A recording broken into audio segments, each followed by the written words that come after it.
Chasing happiness, running through the rain, turning all the little things into something great. With every heartbeat, we're finding our way. This is the moment, today's the day. We started talking and we didn't stop, basically, for a lot longer than what we expected. Yeah, oopsie, sorry. Do you think for future relationships or relationship for you, however you want me to phrase it, do you think now that you go into looking at it differently as well, or do you think you're still no, completely guarded? Well, I go into it completely different because I think that I put in a lot of work last year within myself. I think that last year was the 180 that I really needed. I hold up my hands. I wasn't perfect either, in either of these relationships. Yeah. So I would be guarded in the sense of when I would have gotten into the relationship I'm in now. I can remember voice noting you and voice noting another one of our friends, Emma, and being like, "Oh, he's so nice. He's so nice that I can't cope I'm with just this." smiling because I remember, like, I'm never going to forget today. I put 2 and 2 together. Oh, that was hilarious. Because I went from like any person since we've been close that you've even looked at. I'm like, no. Why did you waste your breath on them? Yeah, don't like they just need to be anywhere that's not in your thing. Yeah. And then I click with who this person is, and I'm like, I will officiate. I am going to be her first message to me when I was like, oh, so I went on this date with this person, and I was just giving her a little bit because I hadn't gone on dates. Like, I'm not a dating kind of person, so I was like, So I sent her the little bit of information of what I had. I had a lot of information from what I was telling her, and she's like, is it this person, Chloe? And I was like, no. I don't know. And she's like, what does he look like? And I was like telling her, and she's like, what does he look like? And I was like, instantly my brain was like, how I just spent the whole evening before on a date with the person that's a creep. She figured out exactly who it was. And her first message, I'll never forget it, was marry him. I will officiate the wedding. Marry him. That was the message. Yeah. And that was the first time ever.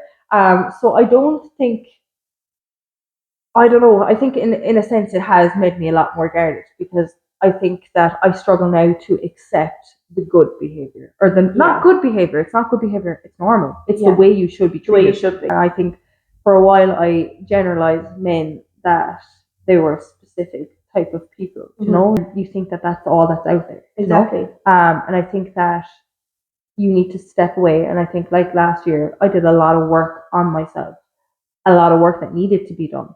And like that, I think I changed completely. So now I think that I am guarded in a sense of, obviously, I don't want to get into the low place that I was sent last year, because I would have had a relationship that ended, and that would have affected me massively. And I think the people within my circle at the time knew how bad I took that, and that just sent me into, like, I think the darkest hole that I've ever been in. But I think it was an accumulation of a lot of things that didn't hit me until last year. It took me a long time. Like, how many voice notes did I have from you to be like, this is why we have a podcast? Yeah. How many voice notes I had that I was like, oh, I really miss this person, or I really want this person, and what if that was my person?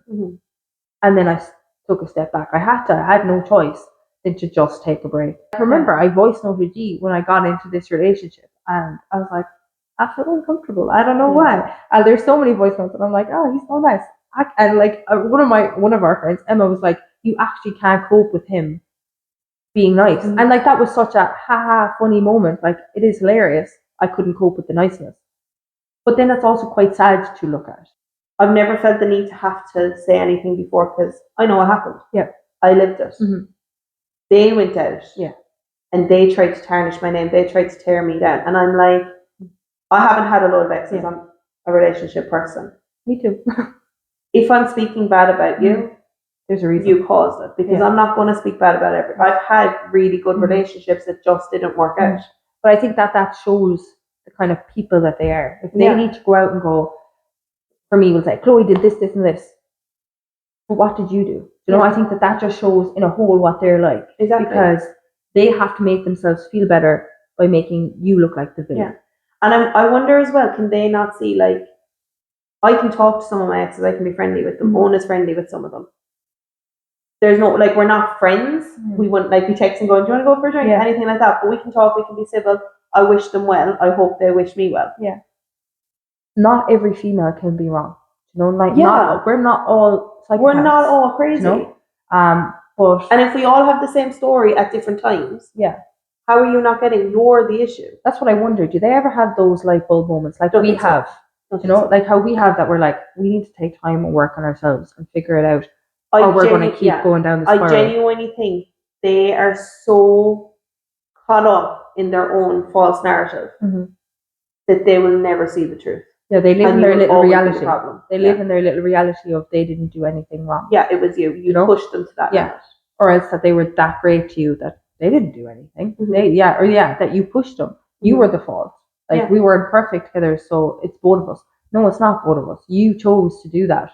I think that a lot of it becomes accepted behavior. I think that that's why they can't see clarity.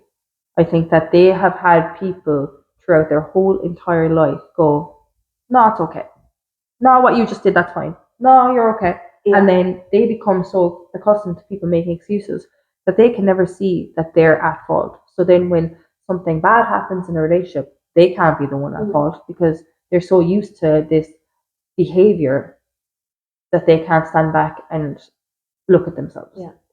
As a boy mum, I feel like I have the right to say it. I do think some of it is the mum's fault. And for mine, I can say that the mums in that situation have never held these boys accountable. I think for us then though, that puts a lot of, not pressure. Oh no, it's put pressure on us because I've said it to own. It's a scientifically proven fact. Okay, there is papers out there of a boy's self-esteem comes from their mother and how their mother feels about themselves, and how a boy treats other women comes from how the dad treats them, but also how the mother accepts behavior. Yeah. I don't want to say punishment because I think that that's just a very, very harsh word, but you know what I mean, like holds them accountable. So, like for me and Owen have sat down. We've had this discussion. Are we exactly on level playing fields when the way we choose to parent? No, but we're very, very close. Yeah. There's sometimes I'll do stuff and he's like, "Why?" There's sometimes he'll do stuff and I'm like, "Why?" You know. But overall, but like what they're growing up seeing is a mum and a dad who are best friends and who love each other, who fight but don't like fight. You know what I mean? Like we bicker. Yeah. You know, it's like it's your job to empty the bins and the bins are still full. Why aren't you? It's things like that. It's silly things, but they're also seeing conflict resolution. Yeah. Do you know what I mean? But we are both always on the same page of if you're not doing something right, we're going to hold you accountable. Yeah. Like Lorgan is 3.5. He has a list of chores he has to do.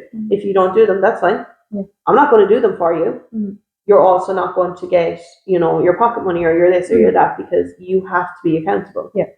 If he upsets somebody, I'm not the man that's like, I'm sorry, he's only small, he's learning. Boys will be boys. Nah, he did it. He can apologize. If he doesn't want to apologize, we're going. See you later. Neither of us wants that to happen with our kids either. No man wants to stand back and be like, see, I don't know, because with one of my exes, I actually had their mom reach out to me. Oh, really? Yeah, messaged me repeatedly because of how heartbroken he is.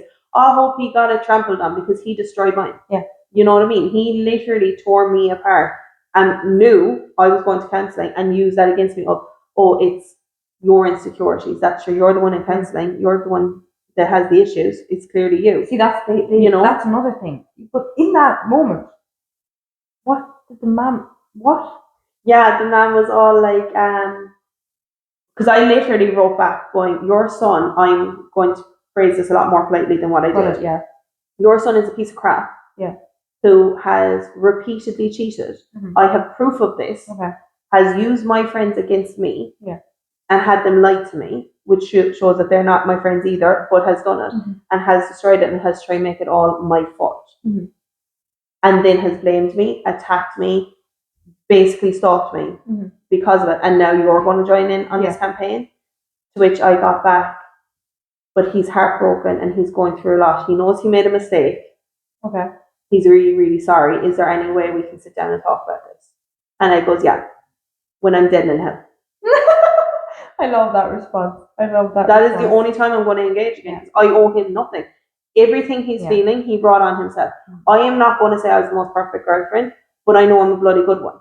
You know what I mean? You didn't intentionally go out of your way to hurt that person. No, and that's why I know I'm a good one, because I will, like, one ex was interested in GA. I could not care less about GA. My family would hate me for saying it, but I couldn't. Makes no sense.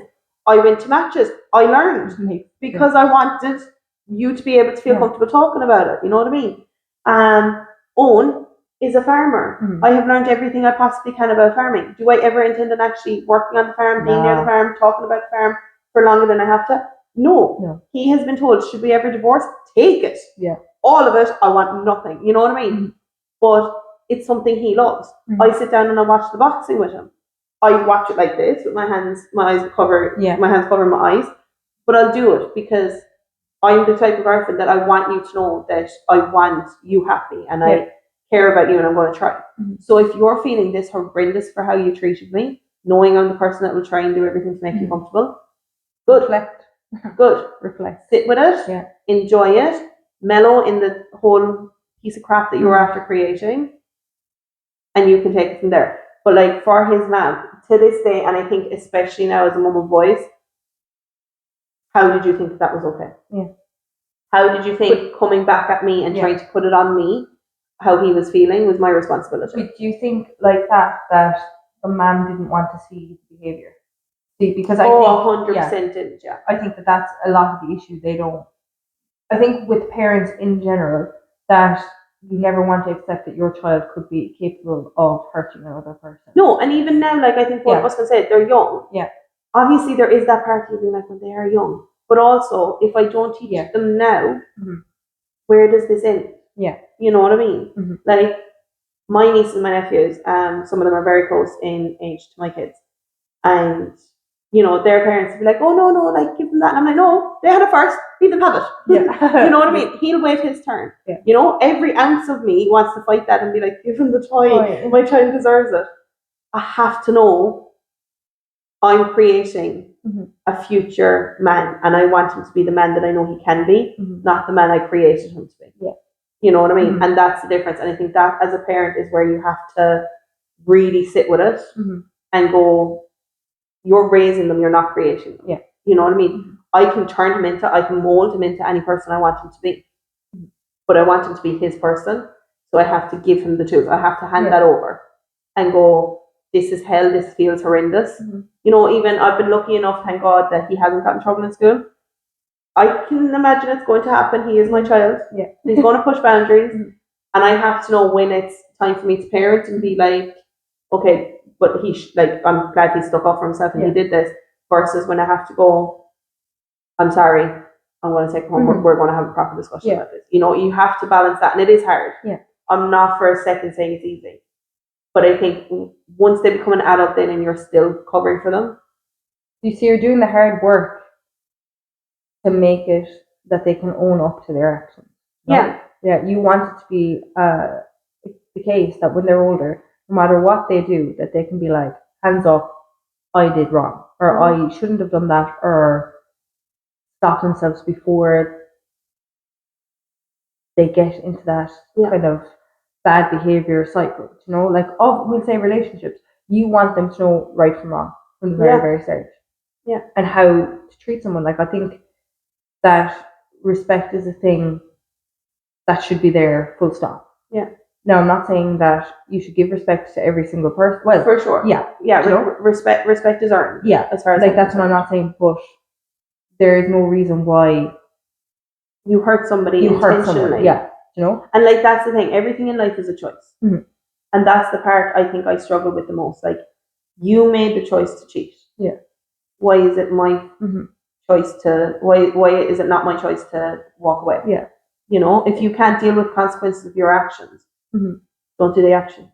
Is there any behavior that happened when you were in these relationships that you now look back at and you're like, nah, what were they actually at? Like, is there anything that stands out to you that you're like, oh, they did this, but they turned it around? Like, is there any kind of even funny thing that they cheating? Did? Yeah. So with the last one, the cheating, I was made go. When I say made, I mean literally brought to a counselling session. Theirs, not mine. Oh, I know this story. This is actually wild. I think you're going to think this is hilarious. And I think it's why to this day I will not trust a male counsellor. I'm not saying they're all like it. I've just never had good interactions with your them. past, yeah.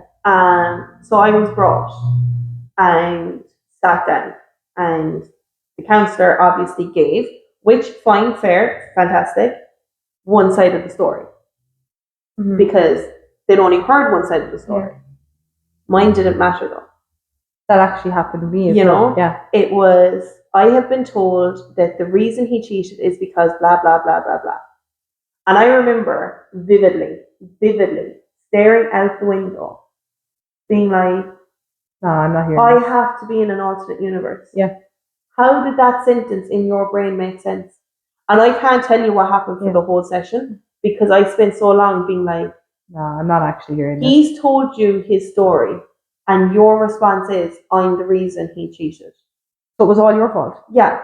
And obviously this was a twofold thing because it was the delulu of, I didn't force him into bed with somebody else. I didn't shove his tongue down somebody else's throat. Like, I didn't do it. So it was not my fault. But also, how are you blaming me for a choice he made? How was a counsellor? While also internally being like, exactly, this is a trained professional. Maybe I am a fault. Maybe I did do something because you're this highly intelligent person and this is what I should be coming to you for. Clearly, it's my fault if you're telling me it's my fault. And he's been telling me it's my fault. So is it my fault or are you both just, you just found the same level of delulu within each other? You know? And I remember leaving and I was in the car crying. And I was like, I'm so confused. Because now I feel like I'm at fault while also feeling I'm not at fault. And my now ex wanted to get into the car and talk and I was like, I just need to be on my own. Yeah, leave me alone. I need to figure out what just happened because I live in some form of craziness. Yeah. And it was that sentence that like stuck with me and I couldn't get out of my head of you're the reason he cheated because. And I heard nothing past it. You just heard. I heard you're the reason he cheated because. Because no. Yeah. I did not force him into anything. I could have been the worst girlfriend. I could have been horrendous. There's no excuse. I could have done anything. He made the choice to treat. He was horrendous to me. Yeah. When did I cheat? Line them up because they ain't there. They don't exist. You know what I mean? So, no. Looking back, I'm like, that was crazy. He knew bringing me in there, I was going to get the blame. You see, I think that, he was just doing that as well to make himself feel better. Yeah. Because you got the blame. He wasn't at fault yet again. Yeah. You know? I think and they it was, constantly do that. because the reasoning for it was my other best friend is male and has been my best friend for years. Yeah. Completely platonic. I'll call his mom and dad. He calls my mom and dad. Like we may as well be brother and sister. Friend? Yeah, I know. How rude are you? It's my male best friend. Yeah. But like you've seen our friendship, like it's just you could not get more platonic than what we are. That was the person I was apparently cheating with. I love that you laugh because even you know how crazy that is. And any person who knows this friendship will give the same reaction. Yeah. It's like, what level of delulu do you need to go to? No, that is funny. But it was because I was constantly texting him. The best friend that I had before you, I was constantly texting that best friend. Yeah. Yeah. Well done. Obviously, they're my best friend. Shut up. See, I often wonder that in their world, if I put it back to them, but I'm like, if that was a girl, would you have an issue? Like, if you were texting another girl. Oh, yeah, no, but then I just would have been like a lesbian. I would have been cheating with a girl. Oh, so like, they're that level of crazy. Yeah. That 100% I was. Yeah. But, yeah, no, looking back at that, I'm like, I think to me, to be fair, I think that was the final straw for me. I think I literally went, I'd rather live in my level of delulu and La La Land as I call it because I can't cope with this crazy life. Yeah.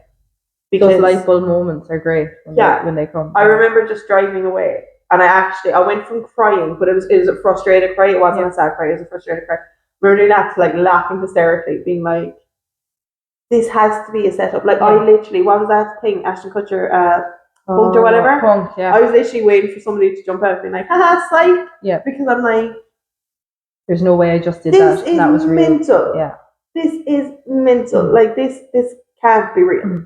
Did you ever have like one of those light bulb of this is the most crazy I've ever encountered?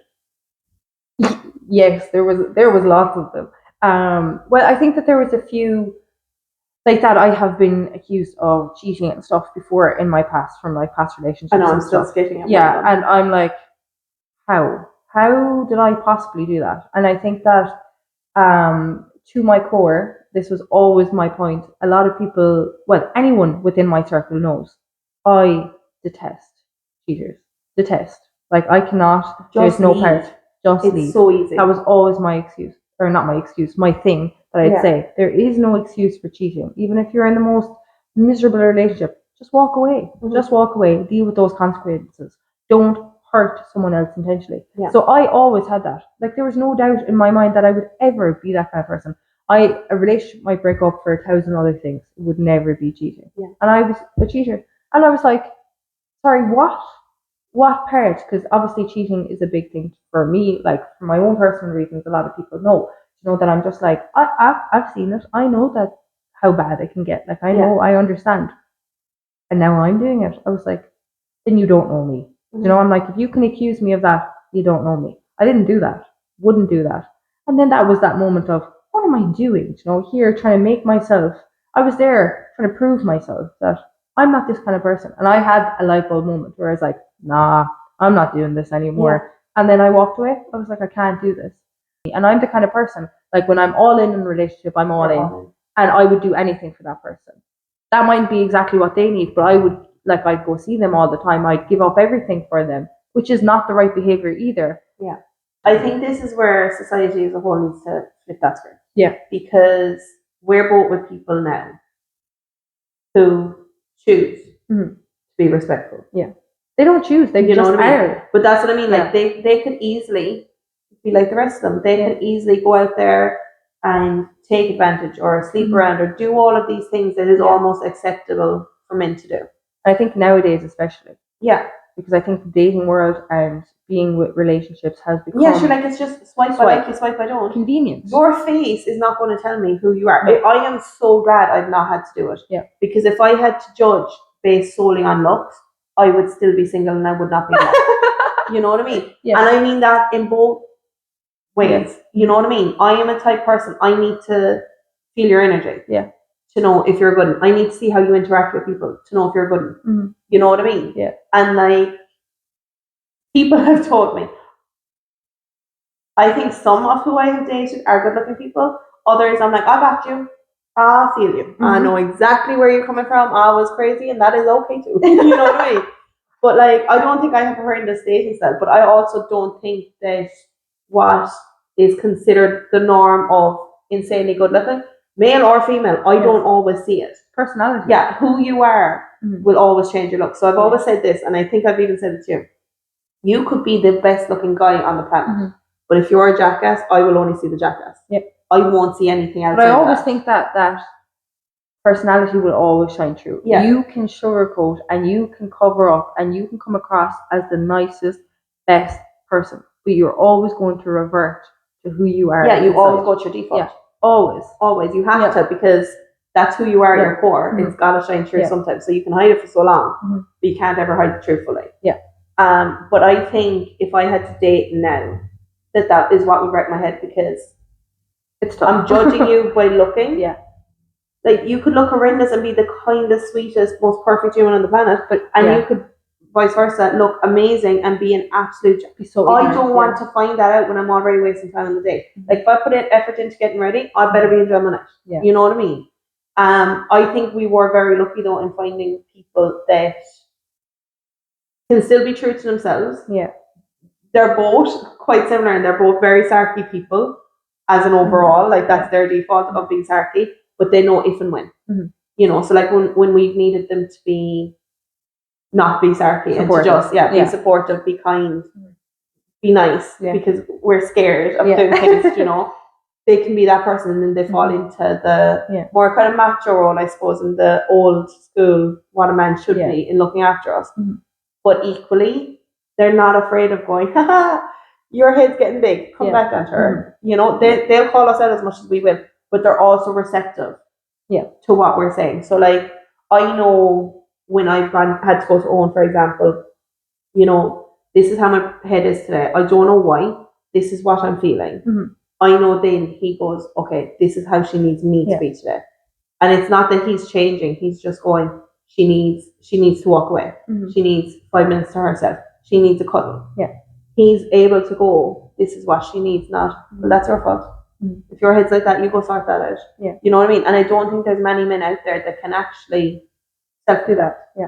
They can. I know there's probably females that do the same, but I date men, so we're focusing solely on men for this conversation. Do you know what I mean? I dated men. Sorry. Yeah. But you know what I mean? I don't think there is many out there that are willing or able to actually look on their own actions and be like, maybe I'm the problem. Maybe if I had done this differently, maybe I should just do better. You know? So what behaviours would you tell your younger self to look out for going forward? So like if I was to get into a relationship again, kind of what?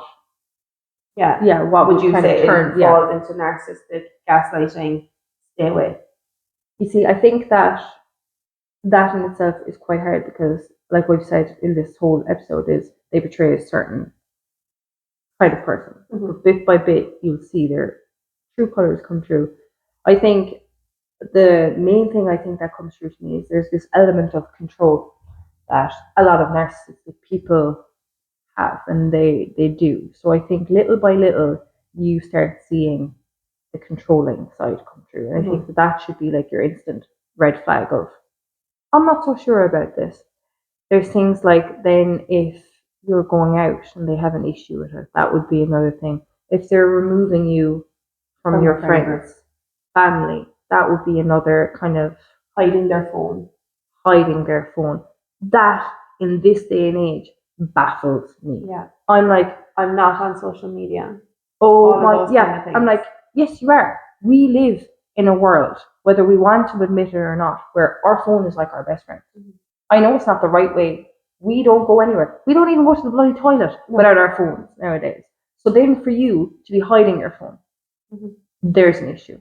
Yeah. I think if you're actively doing something and hiding from your partner, no matter how small, how big it may be, there's the issue right there. You mightn't physically be cheating, but you've made the steps and texted the person and you're not telling me. That's an issue.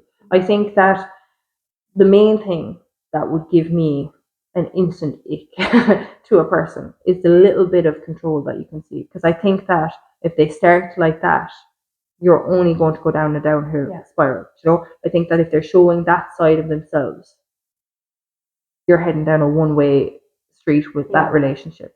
They're just going to get worse and worse and worse, and it's going to be all on you, your fault, completely. I do think as well, if you can truly trust your circle, be it family, friends, whatever, if you know in your core, these people have my back. Yeah. Listen. Yeah. Because I find that the people around you can sometimes see faster than what you can see yourself. Yeah, because I think that where you have these like goggles on, you don't want to see what's in front of you, because no one wants to be wrong, and no one wants to have to admit that, oh, I messed up again. You know, and it's not that you messed up, but that something didn't work out. I think that was a huge thing in my life that I had to deal with when my relationships broke down. Relationship after relationship after relationship, that I was like, I think it's reframing that, isn't it? Instead of seeing it as a failure or failing in relationship, failing in career or something, just see it as a new way to get to where you're supposed to actually be. Like that, there was a reason that didn't work. But I think that you become so trapped in, I don't want to face that. I don't want to face reality. So it's easier to just live in the crap that I'm dealing with. Yeah. So like you said, trust, because you sent me so many voice notes, even just looking back on my past, that if I just would have listened, if I could hear, because like that, I listened, I heard, but I didn't want to accept it. And I think that's the thing from a friend's perspective of, say it. Yeah. Don't force it. Yeah. You know, you had to figure that out. Because if you didn't, you're just going to keep falling into the same cycle. Yeah. So as a friend, it's my job to tell you. Yeah. It's kind of one of those moments that I'm just gonna leave this information. I'm a little bit on the fence. Yeah. Like I'm going to tell you what you should be doing, but I'm also going to wait for you to figure it out. And you have to, as a friend, it is horrible, it is horrendous, it is hard. Yeah. You have to step back and wait for the fall and be ready to catch them. What would your advice be, or how would you say you went about recovering and picking up the pieces from these kind of relationships, or how somebody else could go out and do similar? Well, in my personal kind of experience from getting out of these relationships that I've been in, my mental health would have taken a big hit. Now, I would have always struggled with my mental health, full stop. Like I would have when I was younger, and then I would have gone through postnatal after having my kids and stuff. Um, so I had that kind of on top of everything. So I think that leaving these relationships and them ending was the big kind of kick that I needed, that I was like, oh, I have to actually fix my mental health was my main thing. So like for myself, I started counselling, and I still go to weekly counselling. I don't have anything bad happening in my life, because I think that that's a stereotype as well. Yeah. I don't have anything bad happening in my life, but I still go because I feel like there's still a lot. Like you have a lot as a person, you take on a lot within your life. And as females, we tend to take on a little bit extra. Yeah, and the experiences that happen to us shape us into exactly who we are. And not all those experiences are good. So you got to learn how to undo them. And that takes time sometimes. It does. Yeah. So I go to weekly counseling. Like I started going to Reiki. That helped me massively, because I can remember after my breakup, I went to Reiki, and I was sobbing. Like I couldn't get out the words, because I was like, oh, I've just lost the person that I thought was going to be for forever, you know? Mm-hmm. And Karina, the girl that we go to Reiki with and we do our courses and everything, she was like, yeah, just let it out. Like I just let it out. I think that that's it. I cannot understand how people, and it was one baffling thing, when you go through a breakup, and I actually even said this to a family member recently, because they went through a breakup and stuff. No one talks about how hard a breakup is. No one. I think they just like, sure, you'd find someone else. Plenty of fish in the sea, move on. Great. What am I meant to do with that? Well, you're left there dealing with all this emotion. Exactly. And I think that that's a thing, it's a twofold thing, because whether you're the person that instigated it or you're the recipient of the breakup, hard. It's still hard. Like you've just given so much of your life to this person. And now that ends. But it's not even you have to grieve it, because realistically, like as I said, I'm friendly with exes. I'm not friends with them. So realistically, you've lost an entire person. Mm-hmm. You have to grieve that. Yeah. Whether you chose to walk away or not. And I think people think, like for me, I was the one to break up with all my exes actually. But I think people thought for me, I made the decision, so it was easy. Yeah. And I'm like, I've never found a breakup easy. No. I've never found it for different reasons. Like I've either lost a friend, or I've lost a person I spent time with, or I've lost a part of me to you. Mm-hmm. But I lost. So I need to deal with this, and I need a second. And I don't think people see it that way. I think they're like, oh, but he was just bad news anyway. Like, sure, move on. Because I think instantly people go, sure, he treated you like crap anyways. And that's fine. And I can acknowledge that. But that doesn't take away from the pain that I feel right now. Because like that, when I went through my last breakup, I thought like the world was over. And like the way that I put it, which I have to explain because it sounds quite harsh, knowing the life that I have and knowing the experiences that I have had gone through, I couldn't see past it. Mm-hmm. Like I could not, in my brain, deal with the thought of losing this person. I couldn't. Like there was no part of me that could make that make sense, you know? And then when I was there and I was in it, I was like, I have no choice but to survive it. Like, because I have kids, I had so much going on in my life. I was like, no, there is no way. And I know I got to a point again last summer that I actually went and met my doctor and everything, and they prescribed me antidepressants again. And I think that was my light bulb moment. I was like, no one is talking about how hard or how rough this is right now. It was just like, you broke up, move on. Okay, I get that. And I'm not saying that it was the person's fault or that it was the breakup in itself. I think, again, as I say, it was an accumulation of a lot of things. But I can remember getting the box of antidepressants. And this would have been the third time in my life that I was like, I remember the voice notes. I got the box. I looked at the box and I was like, I can't do this. And now I'm not against tablets. That's not what I'm saying, anything like this. But I've been there. I've done it. You just didn't want to have to be that low again. That I was like, there has to be a way that I can come from this that isn't taking a tablet. Yeah. So I did. I still have the box at home in my purse of unopened antidepressants because I know how bad I got. And yes, it was the breakup and it was the toll and it was everything that led me to that point. But again, it was a lot of things. But I picked myself back up. I started weekly counselling. I started journaling. I started doing all these things that little by little made me feel normal again. And but there is ways and means. And I think that you've obviously as well learned what helps you. Not even with relationships and coming out of relationships, but you figure out what helps you and you figure out how to build yourself back up again. Yeah. I think that leads into what we'll be talking about in another episode as well, of it's almost frowned upon to make yourself the most important person in your world. Yeah. But I think you have to. I think the stronger you can be, the more you can love yourself, the less likely you are to tolerate badness from others or disrespect from others. So I think that that's also the work we both put in over the last kind of year is really taking time to work on ourselves and get ourselves in a place where we're like, do you know what? You can be you. I'm going to be me. You are not in control of other people's actions or reactions. You're only in control of your own. And I think that that's not a thing you can fix overnight. Because I feel like I would even still struggle with that. Looking back, you know. In somebody else's world, you were the most perfect thing that has ever walked the earth. Yeah. You just have to find that person. So I think after this episode, like we've spoken about a lot of the stuff that we've gone through and the experiences that we've had and kind of a little bit about how we came out the other side.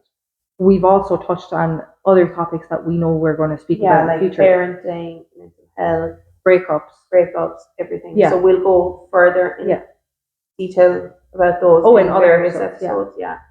But I think that's it. As far as we can go here without naming and shaming people. Do better. Do better. We hope that you enjoy, that it will help some of you, and that if anybody else is in a similar relationship or circumstance, that you can see that there is light at the end of the tunnel, and you can reach out for support if you need to. Until next time.